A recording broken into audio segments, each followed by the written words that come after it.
Hey guys, tonight we're easing into a tale of chaos, overconfidence, and cake that spontaneously combusts. You're standing at the edge of Mount Olympus, the clouds a shade too bright with static tension. Zeus. Yes, that Zeus is personally inviting you to his latest idea, a baby shower. But not just any baby shower. This one's for his sister-in-law, Eileithyia, goddess of childbirth. And he's decided to plan the whole thing himself. You already know this can't go well. He's wearing a toga embroidered with baby bottles and thunderclouds. His beard is braided into little rattles. You're clutching a gift bag and silently wondering if ambrosia is a safe present for a newborn. So, before you get comfortable, take a moment to like the video and subscribe, but only if you genuinely enjoy what I do here. And let me know where you're listening from and what time it is there. I promise, wherever you are, this story will make your local PTA meetings seem shockingly tame. Now, dim the lights, maybe turn on a fan for that soft background hum, and let's ease into tonight's journey. Together.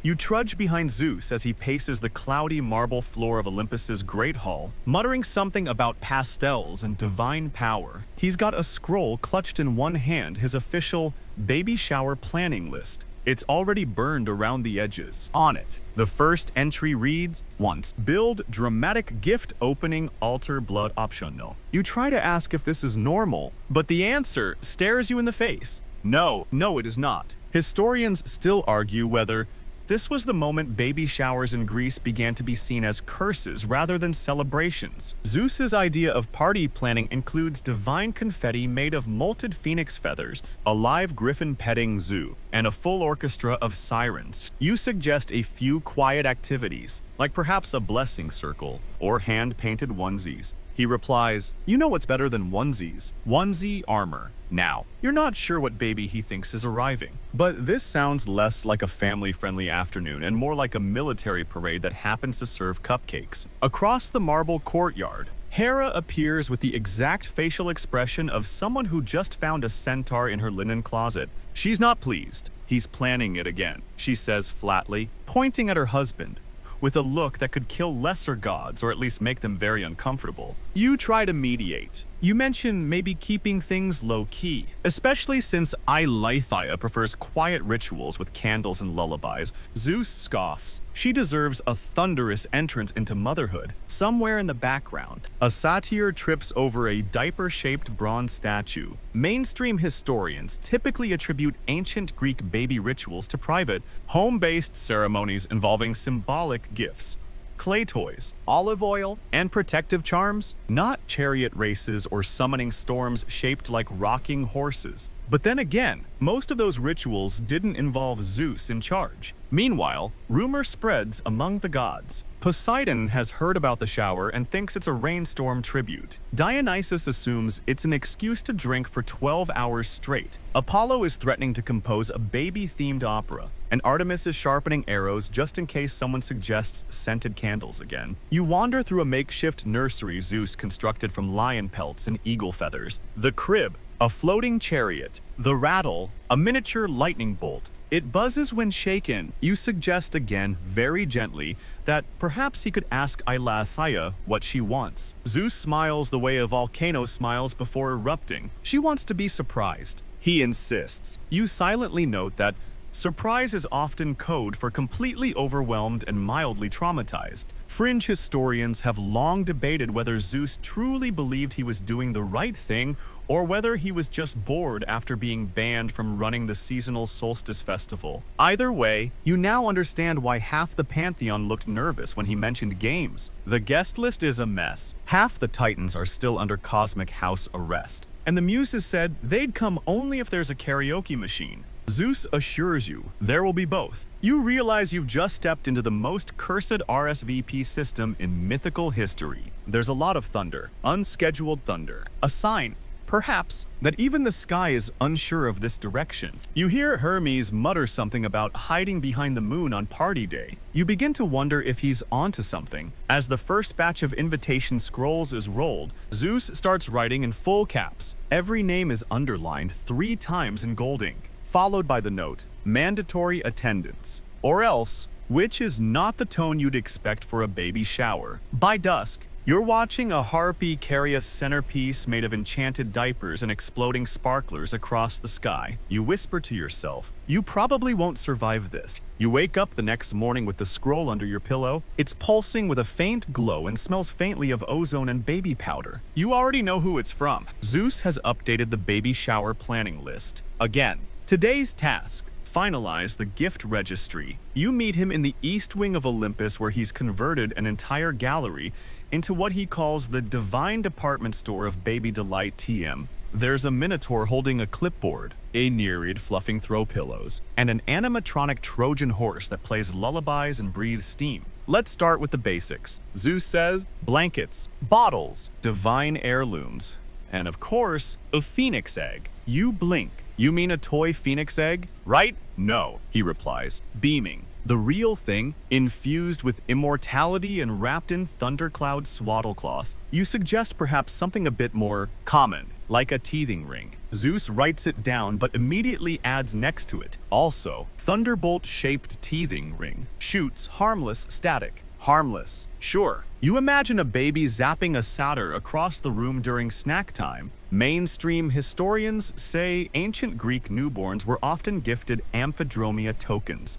small ritual items symbolizing safe passage into the household. These were humble, olive branches, wool, or clay dolls. Nothing that involved magical combustion or meteorite fragments from a comet Zeus lassoed for fun. The registry continues. Next up, a self-rocking cradle powered by controlled earthquakes. Just mild tremors. Zeus explains, nothing more than E4. On the Richter, you pause. That's a real-world measurement. I invented it. He claims fringe scholars still argue whether Zeus actually had a hand in influencing early seismic concepts, or if he just liked making everything rattle and then naming it after himself. Either way, you start to suspect the baby will sleep in a helmet. Back at the gift table, Zeus is engraving names into plaques for those bringing offerings of power. One gift option is a bottle of ambrosia-infused milk that guarantees divine speech by the age of 3 weeks. Another, first words. Translator. A bronze owl that screeches out translations of infant babble into perfect Homeric Greek. You suggest pacifiers, soft ones. He listens for a moment before muttering, yes, pacifiers made from the breath of sleeping dragons, scented with lavender. You smile through it. That's your strategy now. Survive the storm. Or rather, survive this storm without getting turned into a constellation. Then it hits you.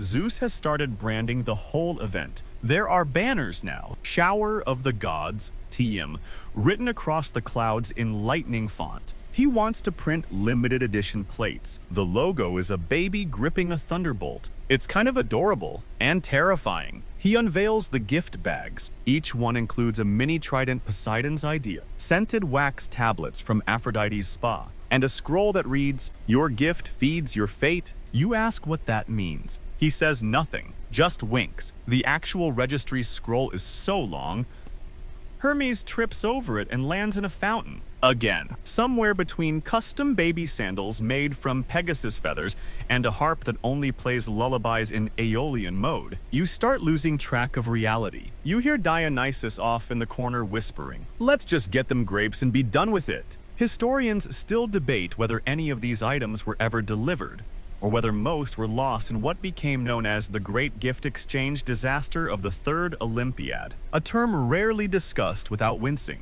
You wander to the back of the gallery, where Zeus is trying to carve a mobile out of enchanted fig branches and floating orbs. Every time he hangs one, it hovers and then immediately starts chanting his name, loudly. You ask if it might overstimulate the baby. He replies, impossible. Babies love praise. There's a silence so dense even the harpies stop squawking. The final item on the registry, a custom lullaby personally composed by the Fates, designed to gently remind the baby of its inevitable future while still being catchy enough for nursery time. You look at the Fates. They look back at you like they've already seen your demise. They've already got the sheet music. You try to suggest a naptime storybook instead, something safe. Maybe about animals. Zeus nods thoughtfully. Yes, a storybook about the time I turned into a swan and… No, you don't let him finish that one. By the time the sun sets, you're holding a phoenix egg wrapped in cloud fiber ribbon, while a cyclops tries to gift wrap a mirror that shows the future.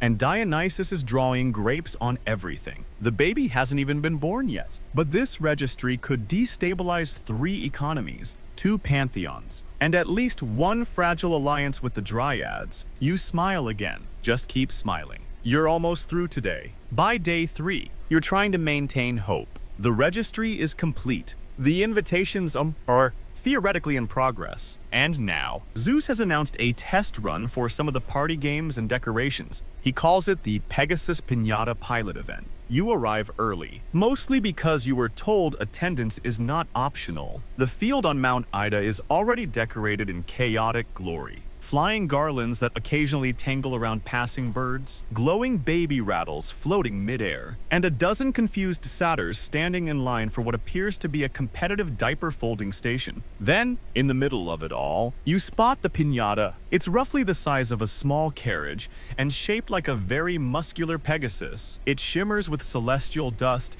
and neighs occasionally. Is it alive? You whisper. Zeus grins like a toddler with a flamethrower. Not anymore. He explains proudly that it was lightly animated with the soul of a retired racing star, Pegasus, but only enough to make it more interactive. You stare at it, the wings twitching ever so slightly. It definitely blinks. Historians still argue whether Zeus invented interactive party decor or just misunderstood necromancy. Either way, you're pretty sure this crosses a line somewhere. Soon, a group of naiads are handed clubs made from oak branches dipped in ambrosia. They're supposed to take turns hitting the piñata to release party favors. Instead, the first swing causes it to buck once, gallop 20 feet into the air, and explode into a shower of musical eggs and tiny bronze spears. A spear lodges into the buffet table. "Wow," mutters one of the naiads, brushing glitter out of her eyes. That was actually kind of fun. The second attempt involves a different piñata. This one shaped like a cradle. Inside, live doves, lots of them. You're not sure if this was planned, but once the cradle shatters, the birds flap into the sky, forming the shape of a rattle before flying off. Zeus claps. They rehearsed that. Sure they did. You whisper. Mainstream historians believe ancient celebrations included symbolic animals, goats, birds, and oxen often sacrificed or released. But nowhere in the records does it say they were dressed in baby clothes and tossed out of papier-mâché wombs. The snacks table catches fire when someone spills golden nectar near a candled centerpiece, shaped like Hera's crown. You pat it out with a tablecloth. No one notices. Everyone's too busy watching Dionysus stumble across the field, holding a baby bottle filled with red wine, screaming, "I've reinvented bottle service." You move away. In the corner, Hermes is trying to set up a ring toss game using floating halos borrowed from the Hora.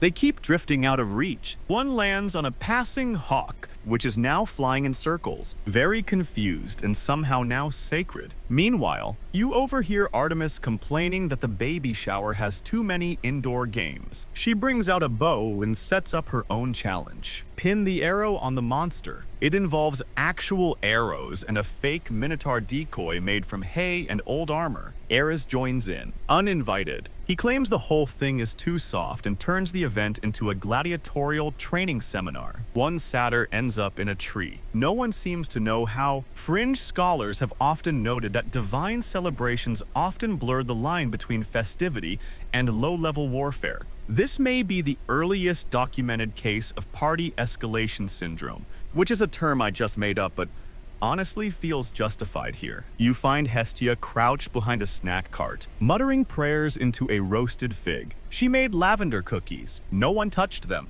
They're too focused on the flaming lyres Zeus hired to sing lullabies set to heavy metal harp solos. You take one cookie and give her a thumbs up. It tastes like calm, like normalcy, like the way family gatherings should be. Overhead, the enchanted sky darkens and projects holograms of constellations in the shape of pacifiers, tiny sandals, and baby scrolls. One briefly shows you being chased by an angry Pegasus. You're not entirely sure that's symbolic. A particularly enthusiastic nymph starts organizing a baby bottle relay race. She's quickly tackled by a minor wind god who misheard and thought it was a real battle formation. You sneak away to a quiet corner near the olive trees. An owl perches beside you, looking equally exasperated. You too. Huh, you murmur. It blinks. Back in the center, Zeus announces a final test surprise. It involves levitating scrolls that, when unrolled, emit the sound of a baby giggling, followed by a thunderclap.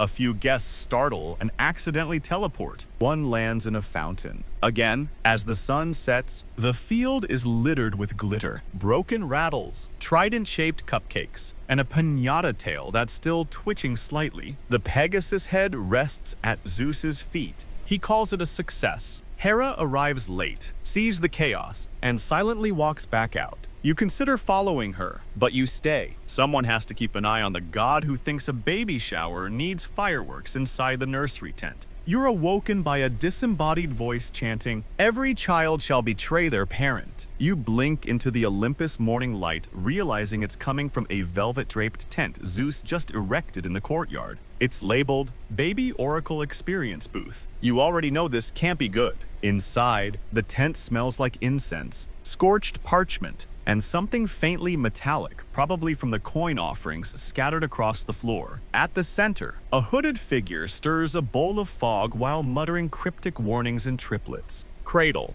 crown, and falling stars. A rattle breaks the final jars. Don't name the child Mars. You glance over at Zeus, who's nodding like this is all perfectly normal. The booth is his newest idea, a prophetic activity station for guests. Everyone loves a little mystery. He says, nothing says fun like knowing your child will overthrow you. You cough. Isn't that exactly what happened with your dad? Zeus beams, and look how well I turned out. Historians still argue whether this was meant to be entertainment or if Zeus genuinely believed every baby shower should include personalized doom forecasts. Fringe theorists suspect this was a failed attempt to redeem his own reputation among newborns. A line forms quickly, first in line.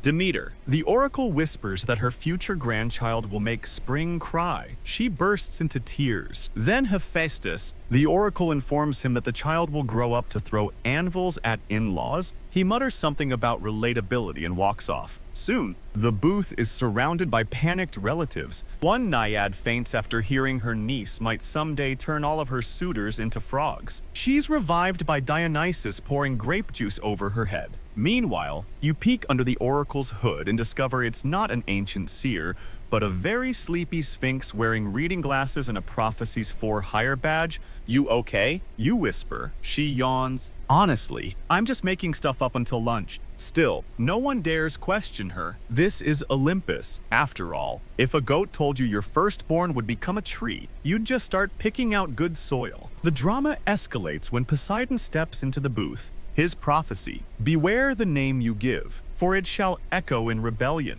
He emerges, shaking, no trident names. He mutters, no Poseidona, no Tydeus, no Shellius. It's probably for the best. Back outside, you suggest maybe replacing the prophecy booth with something lighter, like perhaps a build-your-own bib station. Zeus ignores you. He's now brainstorming a second oracle tent, this one focused solely on naming omens. The working title, Name It and Suffer. Even Hermes starts looking nervous. Mainstream Greek baby naming was a solemn community affair. Names often honored grandparents or embodied virtues like wisdom and strength. They were chosen carefully, often on the 7th or 10th day after birth, not predicted by a talking myth beast who's currently knitting a prophecy scarf in the corner. At some point, a minor goddess of misfortune storms out of the booth, screaming, "You'll all see. That baby's going to ban holidays." Someone claps. Later, a collective decision is made by the guests, not Zeus to take a break from prophecy.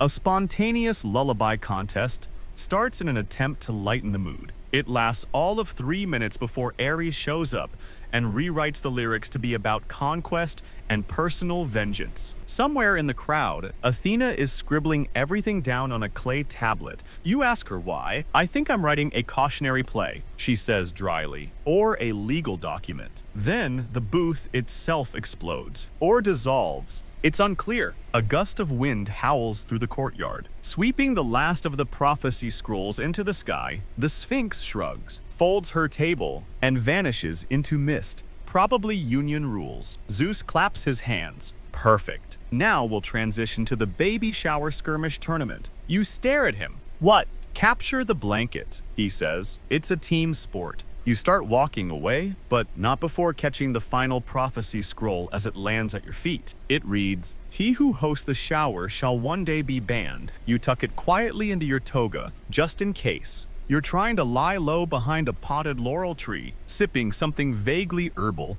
and definitely stress-induced. When the air shifts, there's music loud, off-tempo, and steadily getting louder. It sounds like someone's playing a harp with oven mitts. Then you hear it. A voice, a very enthusiastic voice. "Let's get this baby tipsy on style." You peek out just in time to see Dionysus stumbling in, carrying a tray of tiny bottles and wearing an apron that reads, "Bottles up, but make it divine in glittery purple ink." He's declared himself the beverage coordinator, and that's a problem. Mainstream scholars agree that Dionysus wasn't typically invited to infant-focused rituals. Children's parties and ecstatic wine cults do not traditionally mix, but apparently no one told him. Or if they did, he misunderstood it as, "Please bring extra wine." There's already a bar. Zeus built it himself. It glows, pulses, and has golden vines twisting around the drink menu, which features such atrocities as pacifier punch, toddler tonic, and something called the lullaby that bites back. You ask if any of them are non-alcoholic. Dionysus looks offended. Everything's non-alcoholic if you believe in chaos. You slowly back away. Fringe historians believe there may have once been a Dionysian subsect that blessed newborns with ritual giggling, vine garlands, and tiny cups of diluted nectar. This might be a distorted attempt to revive that tradition.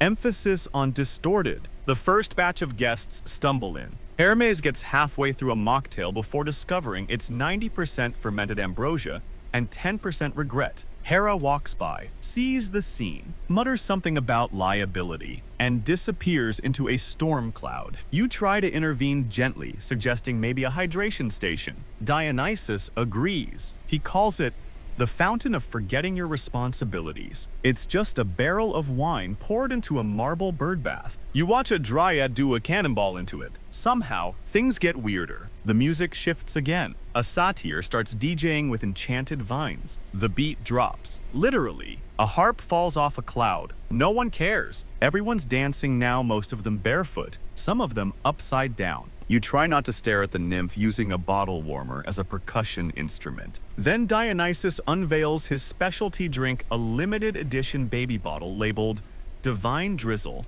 It's got bubbles, glitter, and a flavor that makes people burst into song involuntarily. You sip one. You immediately sing your childhood regrets in Dorian mode. Athena walks by, stone-faced. She drops off a scroll that says, "This is why we don't let him plan things." The atmosphere spirals from wild to mythological. Someone spikes the cupcakes with mood nectar, which causes guests to relive their most embarrassing memories. Apollo tries to tell a story about his first lyre recital, but ends up weeping into a baby bonnet. You watch a chorus of satyrs dance around the punch bowl chanting, "It's a baby, it's a baby," while Dionysus crowd surfs across a carpet of enchanted swaddles. Historians still debate whether this event marked the origin of the Greek phrase to party like a demigod, or whether it was simply stricken from all records out of embarrassment. The real turning point comes when Dionysus announces a drinking game titled, "Whose Baby Is This?", where the loser has to recite their lineage backward while being juggled by two harpies. You don't even know who wins. You just remember the moment Zeus tries to join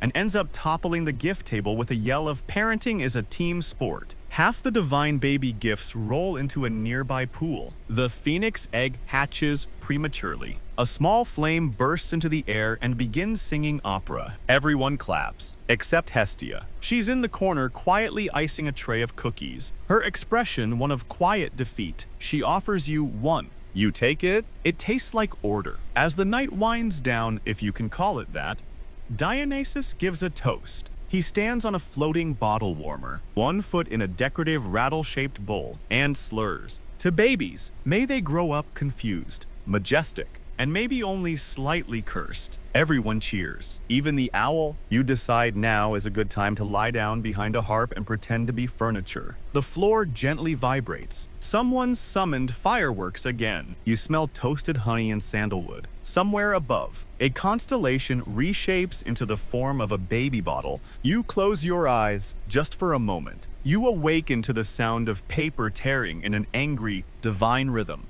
Hera is at it again, ripping down Zeus's freshly hung banners that read, "Shake, rattle, and roll the immortal infant celebration of the millennium." She's reached her limit. And honestly, so have you. Absolutely not, Hera growls, holding up a scroll that appears to be a detailed map of the party's current mayhem zones. Each area is color-coded by threat level. The rattle arena is glowing red. She points to the sky, where a floating baby-shaped cloud bursts into fireworks every 10 minutes. That's not soothing, she mutters. That's psychological warfare. Zeus stands nearby, arms crossed like a sulking teenager. It's festive. You watch her take a deep breath. She's trying, really trying. "Honey," she says through gritted teeth, "you planned a baby shower, not a celestial invasion." A Pegasus crashes into a garland behind them. No one blinks anymore. Mainstream scholars agree that Hera often played the role of divine balance, especially when it came to domestic rituals. Fringe theorists, however, propose that she maintained a personal disaster tolerance threshold,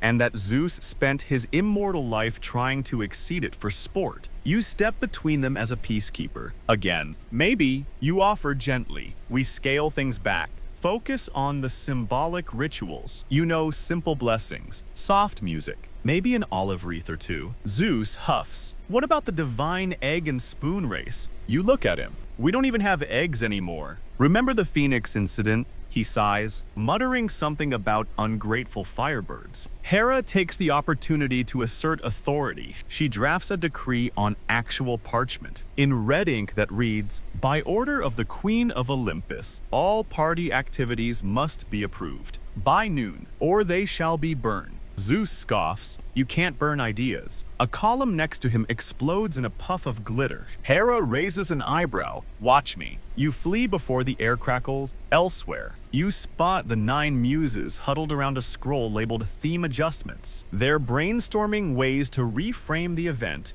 as a tasteful literary gathering. Suggestions include epic beginnings and from womb to wisdom. No one seems excited. Hermes starts removing the sky-written RSVP reminders with a broom made of cloud fibers. He mumbles, "I've sent nothing, absolutely nothing. I taped the invites to a cow and hoped for the best." You blink. "You what?" He nods. "A big one. Thought she'd make good time. But she got distracted by some wheat." You wonder how many gods are still expecting to hear about the party from a mooing messenger. Historians still argue whether divine communication was ever reliable, given the number of pigeons who went rogue and the occasional goat who stole messages on a dare. Meanwhile, inside what was once the gift viewing pavilion, Ares is teaching toddlers how to hold shields. There are no toddlers present, but the training dummies wear baby bibs and someone embroidered little Spartan on the back of each one. You gently steer him toward the exit with the promise of a warrior naptime ceremony later. Hestia re-emerges from the kitchen, now holding a bowl of mashed nectarines and a visibly shaking ladle. "We need an adult," she says quietly. "You are an adult." You remind her. "I know," she whispers, "and I don't like it." The tipping point arrives just after lunch, when Zeus attempts a surprise blessing flash mob. At first, it's charming. A few gods appear in coordinated choreography, singing a lullaby. Then, thunder claps. The floor tilts. The clouds form into a giant baby head wearing a crown, and everyone is instructed to sing directly into the sky's mouth. Hera shuts it down immediately. No more sky faces. She yells. Zeus pouts again, but it was smiling. It was grimacing. Hestia mutters. Even the owl nods in agreement. By sunset, the official meeting of the Pantheon Planning Council convenes. It consists of Hera, Hestia, Hermes, Athena. And you, Zeus, is not invited. You sit on a bench made of scrolls, surrounded by immortal exhaustion. Athena summarizes it best. We need to intervene. Or next, he'll try to baptize the baby in ambrosia lava. There is silence. Then a quiet voice from a nearby cushion Aphrodite, sipping from a goblet. I say we let him. She shrugs. We need new myths. You decide not to argue. Instead, you draft the official intervention letter. The header reads, Concerns regarding shower catastrophe, potential level, critical. Attached are the baby's actual needs, a nap schedule, symbolic name blessings, a bath free of edible glitter, and fewer lightning-based decor elements. You deliver it with a tray of cookies. Hestia added a note. Eat 2 before reading, or we're all doomed. You hand it off. Zeus opens it. He stares. He reads, then he eats a cookie. He sighs, fine, but I still get to keep the lullaby. Cannons. You don't ask, you just nod. You'll deal with those later. You're barely rested. Your toga smells faintly of burnt sugar and regret, and the baby hasn't even arrived yet. But today's problem, gift wrapping. Specifically, Zeus's bold decision to use actual golden fleece as wrapping paper. You try not to scream. In theory, it's extravagant. In practice, it's a logistical disaster. The fleece is sentient. It shifts, glows, and occasionally whispers. You see one roll slither off the table and wrap itself around a nymph's leg like a scarf. She's still spinning. Zeus, you say, approaching cautiously. Do we maybe have any normal options? Like, I don't know, twine? He gasps. You would insult the gods by using twine on a divine cradle-blessing flute, carved from celestial olive wood. Yes, you nod. Respectfully. Yes, I would. Zeus doesn't hear you. He's too busy arguing with a very distressed solder who's trying to weigh the fleece into square parcels. The scales keep catching fire.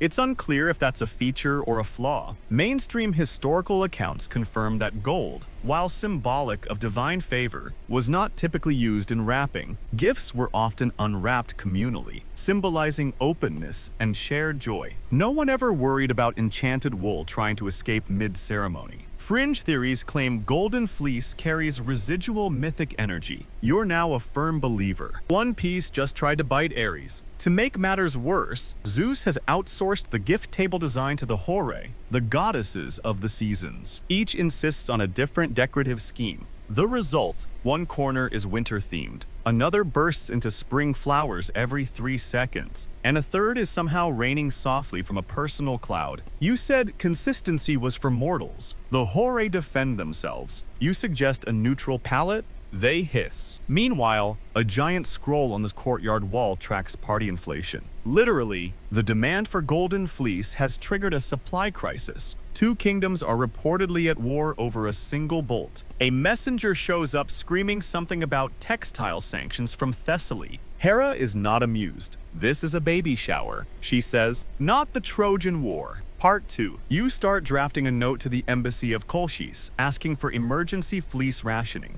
It doesn't help that the gift list keeps changing. Zeus adds new items hourly. You overhear him mumbling, what if we gift the baby its own island? Just a small one, maybe Crete. They're not using all of it. Aphrodite suggests a chariot powered by dolphins. Poseidon, offended, challenges her to a sea duel. They both leave mid-argument to settle this with elegance. You try to tape a gift shut. The golden fleece wiggles, stiffens, and lets out a sound like a tiny thunderclap. Great, you whisper. Even the wrapping is judging me now. At the buffet table, Dionysus has decided to flavor the wrapping ribbon with edible ambrosia glaze. It smells sweet. It glows. It also makes the gift emit faint music when picked up. Most of the melodies are lullabies. One plays Ride of the Valkyries. You quietly hide that one. Then the real catastrophe strikes. A minor titan, Telesphorus, bringer of recovery, unwraps one of the test gifts early. The fleece, not meant to be disturbed,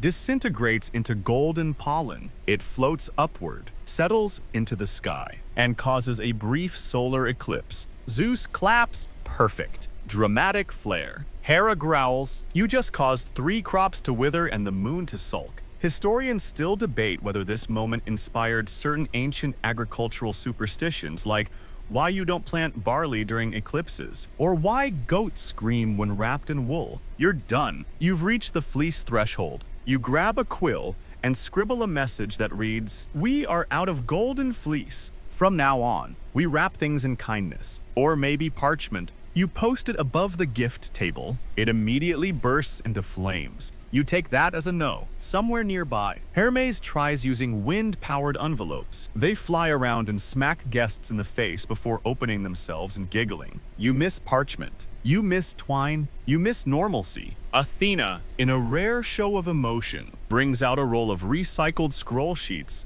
and suggests wrapping everything in handwritten poetry. You could cry, but instead, you begin wrapping gifts in Athena's scrolls. No one notices. Everyone's distracted watching the fleece reconstitute itself and begin wrapping other gifts on its own. Some say the fleece was magical. Others say it just wanted the party to end. Either way, the gift table now glows faintly. You hope that's normal. Hestia quietly replaces the burning "We are out of golden fleece" sign with a tray of cookies. You eat one. It doesn't solve anything, but it's warm. You stare at the sky, which now reads, "Zeus wrapped it himself. TM. Of course he did. You should have known something was wrong when the cow showed up." Not a cow. The cow. The one Hermes had taped all the baby shower invitations to and sent out across Greece. She's back now, chewing on a scroll and mooing with conviction. She also appears to have been crowned. With grapes. Zeus doesn't even blink. Ah, good. She returned for the ceremony.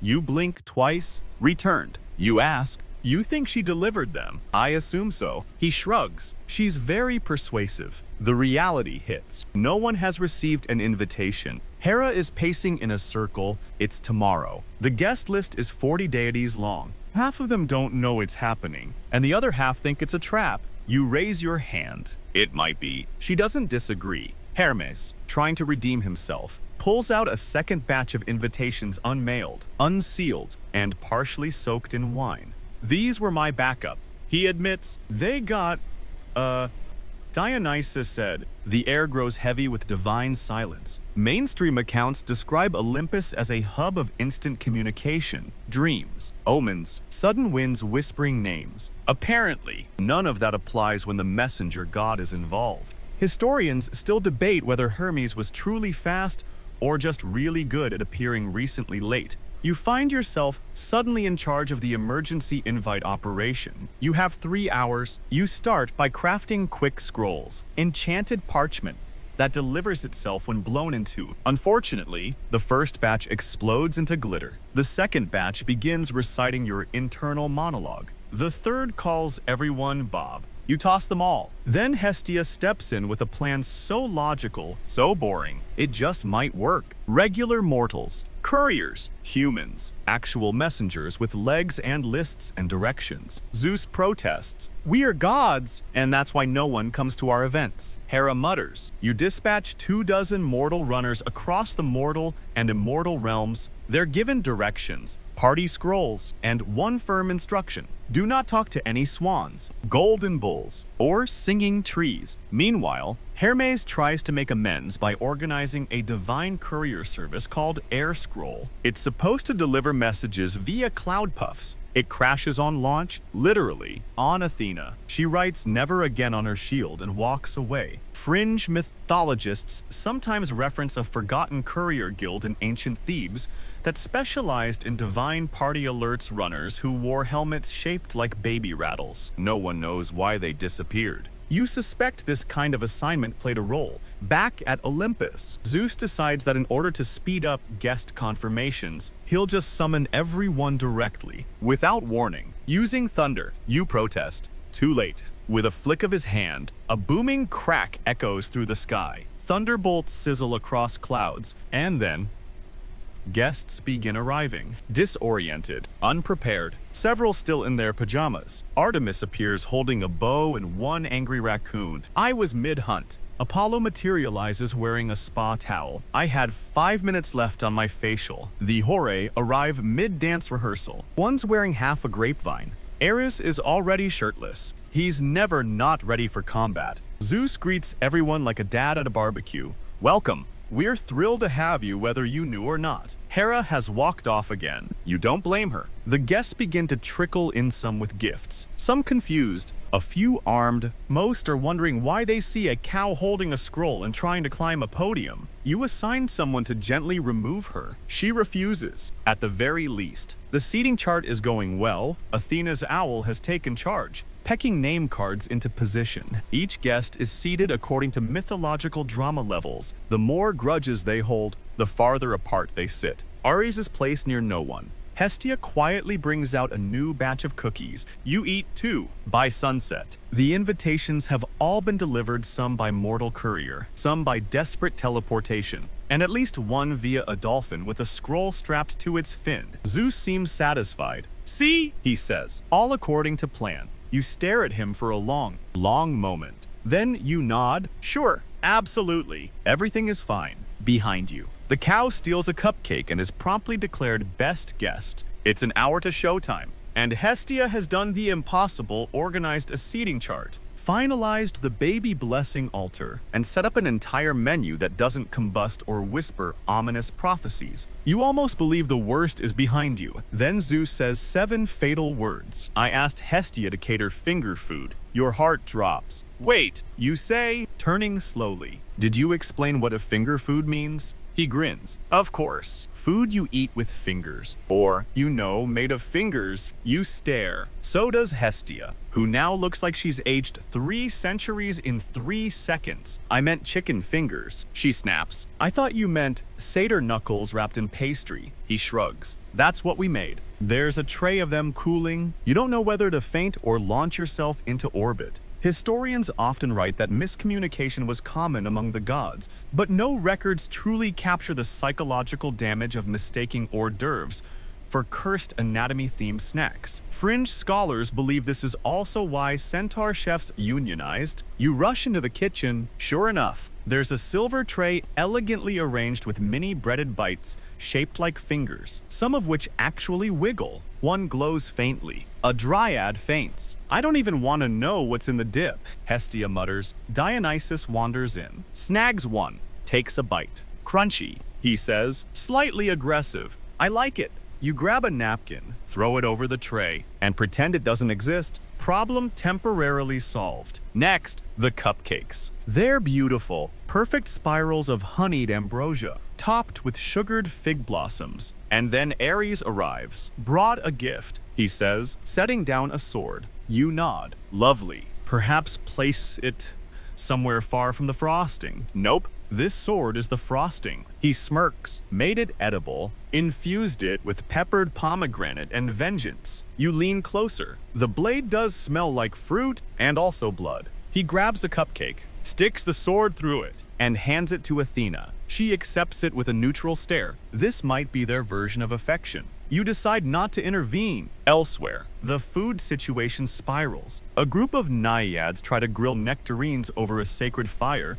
and accidentally summon a minor volcano spirit. It melts the cheese platter and begins narrating everyone's insecurities in iambic pentameter. Meanwhile, Hermes tries to make baby bottle smoothies. The result? Fizzy potions that randomly age you up or down by 1 year. A satyr is now 6. Dionysus is briefly 47. You are not touching them. Back at the snack table, Aphrodite arrives with rose petal baklava shaped like cherubs. One flutters its almond wings and whispers compliments. Ares eats 3. Delicious, he says, but I still want meat. He unsheaths a steak knife the size of a trident. You look to Hestia. We're doing a raw bar now, she sighs. At least one dish works as intended. The olive tapenade shaped like a mythological family tree. No one eats it, but everyone gathers around and points out which cousin stole whose livestock. One minor goddess faints when she realizes she's related to Medusa by goat. As the chaos escalates, Hestia begins gently confiscating the more aggressive menu items. Anything glowing, twitching, or screaming an old cretin gets quietly ushered off the table. Zeus returns with a grin. I added just one more thing, he says. A surprise entree. You brace yourself. It's a roasted chimera rib, symbolic of strength, unity, and fusion. It's also highly illegal, Athena replies. Emerging from behind the beverage fountain, which makes it memorable, Zeus says brightly, you hand him a scroll labeled, "Things we do not serve to newborns," and point to item 3, any mythical beast with multiple heads, poison glands, or an annual sacrificial cult. He frowns. Fine, I'll save it for leftovers. You do not ask what that means. At the far end of the table, a satyr places a bowl of mashed ambrosia next to what appears to be a tiny grilled sandal. The label says, baby's first snack. Texture of destiny. No one touches it. Hera finally enters, surveys the table, and asks only one question. Why is the hummus steaming? Dionysus raises his hand. I added mood nectar. The bowl bubbles. A nearby harpy starts crying. You eat another cookie. You think it's your sixth? Hestia slides you a 7th. No words, just sympathy. Zeus, undeterred, calls for the blessing feast toast. He raises a golden goblet, full of something smoking and suspicious, and yells to the baby, may it never know boredom, obedience, or basic table manners. Everyone cheers. You sip water and whisper, please, just let them know. Silence. The baby hasn't even been born yet. But at this point, you need a nap. The sun is setting, or at least it should be. But thanks to a minor celestial scheduling mix-up, something about a solar chariot double-booked for a Helios-themed poetry slam, the sky is now stuck in an awkward orange glow that makes everything look like it's perpetually on fire. Which is appropriate, because Ares just arrived. Again, and this time, he brought a sword instead of a gift. Again, you spot him marching up the steps with 2 helmets, a tunic made of chainmail pacifiers, and a scroll that reads, Challenge for baby's honor, open combat, or cupcake duel. You already know which one he's hoping for. Eras. You sigh, approaching him like someone approaching a beehive that also has anger issues. It's a baby shower, not a battle pageant. He smirks. Every child's birth is a declaration of war against mortality. You blink. That's both poetic and deeply unhelpful. He shoves the sword into the arms of a startled dryad and strolls inside, clearly looking for someone to spar with near the desserts. Athena sees him and rolls her eyes so hard you swear you hear marble shift. She's in the middle of organizing a quiet philosophical trivia game called Name That Paradox, which Ares ruins instantly by shouting all thoughts are weakness and flipping the game board.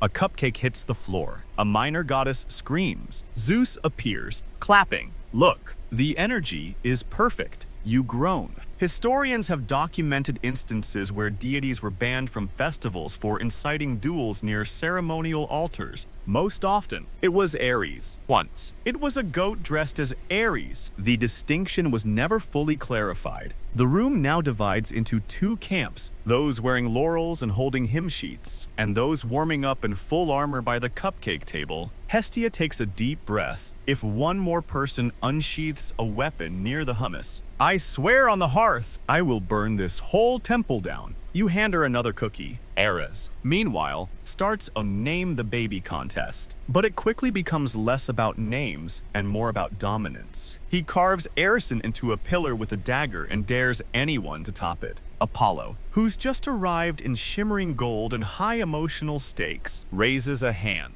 I think the baby should be named Solonius, after light, harmony, and my cheekbones. Artemis scoffs, that sounds like an expensive candle. Athena writes no on a scroll and nails it to the wall. Poseidon, late but determined, storms in with a literal bucket of salt water and yells, name it after the sea or I flood this courtyard. You step in. What if we all take turns offering suggestions in a calm and non-magically binding way? Silence. Then Dionysus suggests Bacaboo. You give up. Hera returns to find the scene mid-collapse. The cake is sweating. Someone's drawn a mustache on the altar baby statue, and in the corner, Ares is showing a confused dryad how to properly bless a shield while chewing on what might be a gift tag. She speaks one word, just one. Enough? The wind dies. The ribbons fall still. The cake stops glowing. Even the cupcakes seem to quiver slightly. Hera approaches the baby naming scroll, takes a quill, and without speaking writes, Irenaeus, peaceful. There's a beat of silence. Zeus grins, a fine name. Dionysus raises his cup. to Irenaeus. Everyone else follows, except Ares, who mutters, "We'll call him War Baby when they're not looking." You roll your eyes so hard you might qualify for divine status. Later, as you tidy the scattered hymn sheets, you find a few rejected names. Lightning Jr., Cribstorm, the Baby, formerly known as Echo. You quietly burn them for everyone's sake. The contest, officially over, fades into the background. But Ares still insists on guarding the gifts with a javelin. One dryad asks, "Why the javelin?" He replies, "In case someone tries to steal the fleece." She backs away slowly. Hestia lights the candles for the blessing ceremony, whispering calm into the air like it's her full-time job it is. You help her hand out ceremonial olive branches, watching as even Apollo lowers his tone. Even Dionysus slumps into a chair, and even Zeus stops rearranging clouds. Maybe, just maybe, the worst is over. Then you hear a rumble. Not thunder, a drumbeat. Ares has organized a spontaneous baby blessing march with spear choreography and theme music. You don't stop him. At this point, you just direct traffic. It starts so innocently. A large amphora is placed near the altar, elegantly painted, trimmed in gold, with a small scroll attached that reads, "Baby Naming Contest." Place your suggestion inside. You smile. It's tasteful, quiet. Even Hera nods in approval. For 10 full minutes, peace holds. Then Poseidon steps up, dramatically swirling seawater in one hand. "I've consulted the tides," he says, dropping in a pearl with a carved name. Tridentis. You blink. That's a name. Strong, briny. Makes a statement. Apollo frowns and submits his scroll. Radiolos. He'll shine like morning light across a lyre. Artemis, arms crossed, tosses hers in silently. Erowin. Hermes zips past and stuffs in 3 entries under 5 different aliases. One of them just says Zoom. Ares, not to be outdone, marches up with a scroll tied in red twine, thrusts it into the jar, and announces, "Warion, son of Fury, born already yelling." You try to intervene. "Maybe we could discuss these before." Too late. The amphora glows. It was enchanted. You don't know who enchanted it. Possibly Athena. Possibly a bored minor god of consequences. What you do know is that the urn now hovers, opens itself, and begins reading the names aloud in a booming, magical voice. Entry 1, Tridentis. The air smells like salt. Entry 2, Radi. No, Ares yells, hurling a cupcake. The name reading continues, each declaration escalating the crowd's volume until Artemis and Apollo start shouting over each other. Poseidon summons a salt wave that knocks over the fruit table, and Ares draws a short sword again. You back away. The amphora flares one last time and declares, "Final entry accepted." Warion, silence. Then Dionysus claps slowly. It does sound like a baby who punches his own swaddle. Ares beams. Hera, on the other hand, is already walking toward the amphora. She lifts one hand and with a flick of her fingers, turns it into a potted plant. "You will not name my nephew Warion," she says. That sounds like a medieval threat and a plumbing issue. Athena offers a compromise. Combine the top contenders. Call him Trideon. Poseidon retches. Zeus, now fully enjoying the chaos, suggests Zeus, baby. You throw a canapé at him? Mainstream accounts of Greek naming ceremonies highlight how parents often waited several days after birth before naming the child, allowing time for omens, dreams, and household signs. No sources mention competitive naming tournaments or divine tantrums. Fringe texts, however, mention a rare ritual called the name storm, where multiple gods would suggest names, and the loudest one. You suspect this is one of those moments. Back in the fray, Artemis challenges Apollo to a name duel. She draws her bow, he draws his poetry. You try to intercede but are shoved aside by Hermes holding scorecards. Hestia starts handing out calming tea. No one drinks it. Instead, Dionysus announces a new contest, improvised lullabies in support of each name. Ares bellows a lullaby that sounds like a war chant. Poseidon sings into a conch shell. Apollo bursts into harp solos mid-verse. Artemis throws a spear in rhythm. You sit down. There is frosting in your shoes. Your scroll is torn. You think someone enchanted your olive branch into a snake? The lullabies devolve into shouts. You walk over to Hestia and whisper, "If we all chant Ireneos again, do you think the amphora will come back?" She sighs, "Only if the gods agree, which they won't." Suddenly, a glowing scroll drops from the sky, a message from the fates. It reads, "The child shall bear the name already whispered in silence." Zeus reads it aloud and squints. "What name?" From the corner. Hera speaks softly, "Ireneos." The air stills, even Ares pauses.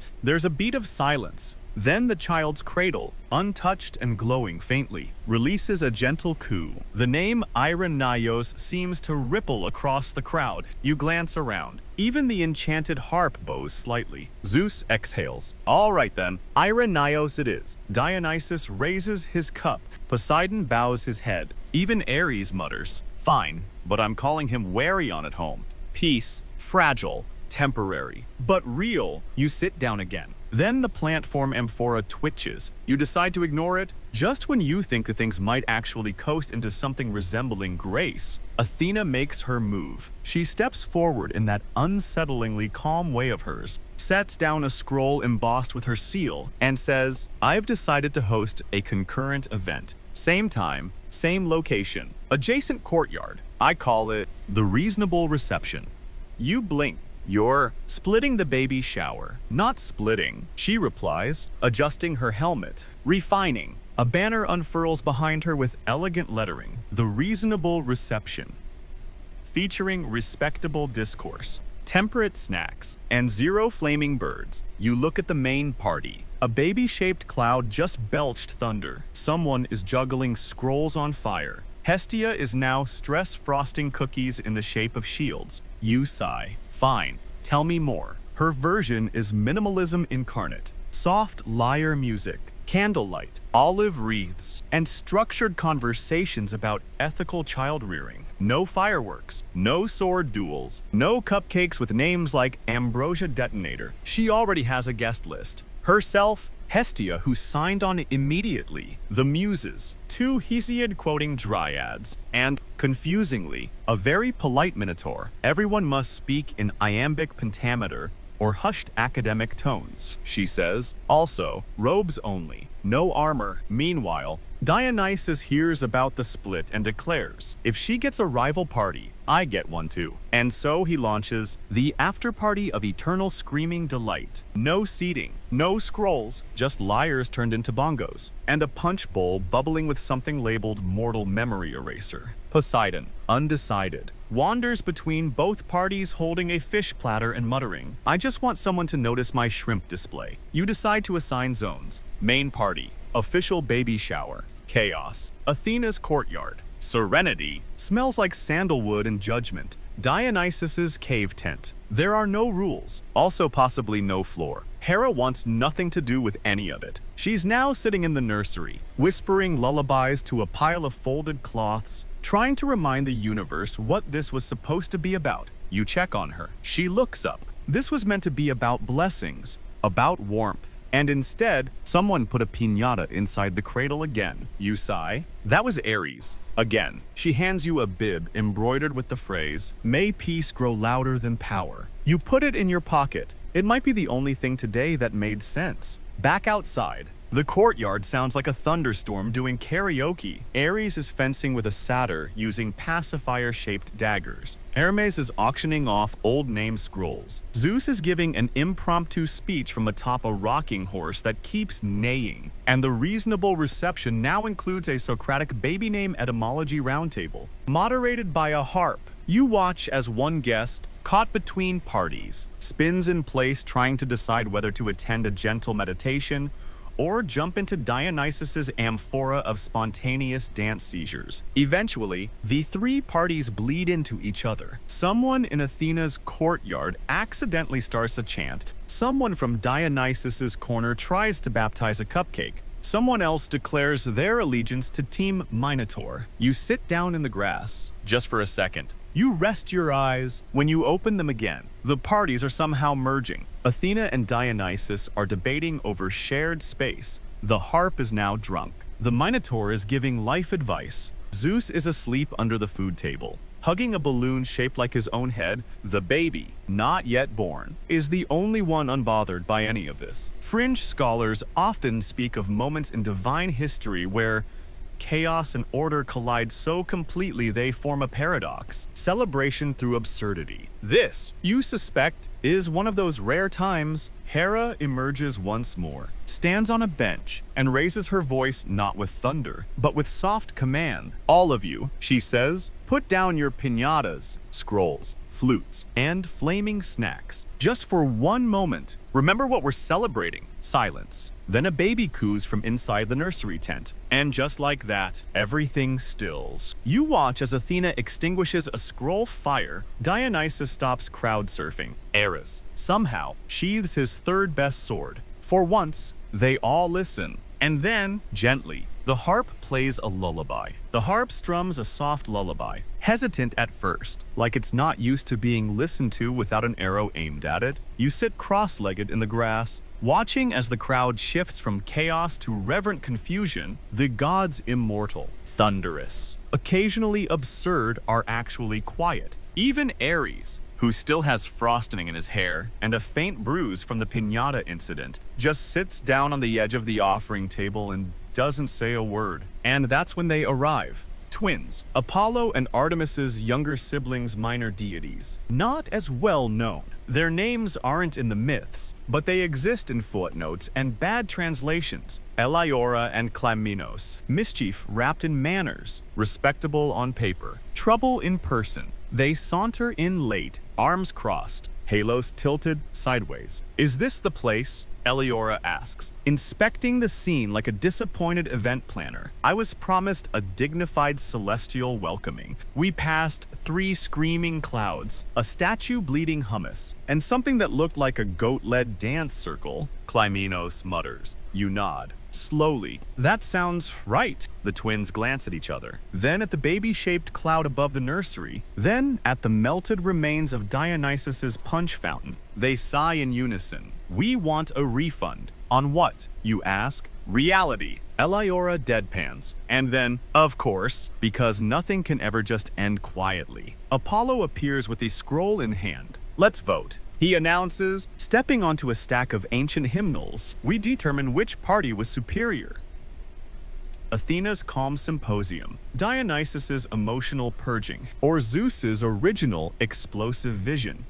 A collective groan echoes across Olympus. No, says Hera, arms folded. Yes, says Hermes, already pulling tally stones from his pouch. You can see it happening. Another spiral, another round of shouting, and probably another enchanted harp duel. You stand up and say, loudly, clearly, or we can ask the one who matters most. The courtyard pauses. Zeus raises one eyebrow. You mean me? You stare. No. The baby. A stunned silence. Even the harp stops mid-note. Hera steps forward. But the baby hasn't even been born. You smile. Exactly. So for once, let's not speak for them. Let's just be quiet. Let them arrive into something gentle, something unclaimed, something still. It hangs in the air. That thought, stillness. Even the owl seems to nod. Then, out of nowhere, the cradle glows softly. A hush falls. The nursery tent emits a faint coo. You don't know how. You don't care. It's the most peaceful sound you've heard in days. And for a moment, no one speaks. No lightning. No bickering. No sword duels or scroll debates. Just the steady heartbeat of anticipation. Hestia lights one more candle and places it at the base of the altar.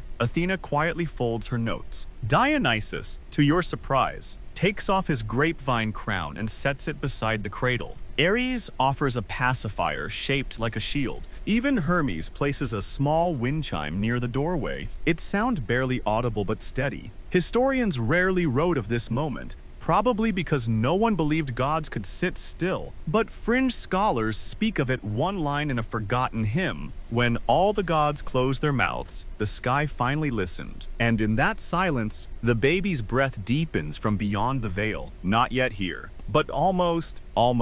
Zeus walks over to you, a bit quieter than usual. You did good, he says. You blink, you're not adding fireworks. He grins, sheepish. I might have canceled them. A beat. After they exploded early, you sigh. Close enough. The twins approach again, this time softer. Eliora offers a small velvet pouch. Inside, a single acorn carved with a lullaby rune. A gift, she says, to plant peace. Klymanos nods. Won't fix everything, but it grows when heard. You walk to the center of the nursery and set it beside the candle. A cradle, a flame, a wind chime, a rune, and silence. The best gift of all. You think it's over. You truly believe that after the lullaby, after the acorn, after the uncharacteristic display of collective restraint, that's it. But then Zeus whispers the 6 most dangerous words in any known language. One last thing, just a firework. You don't even respond. You just look at him with the expression of a mortal who knows they've been cursed by proximity. I promise. He adds quickly, it's a symbolic firework. Just a little spark. One small, glowing tribute to welcome the child. You fold your arms. Define small.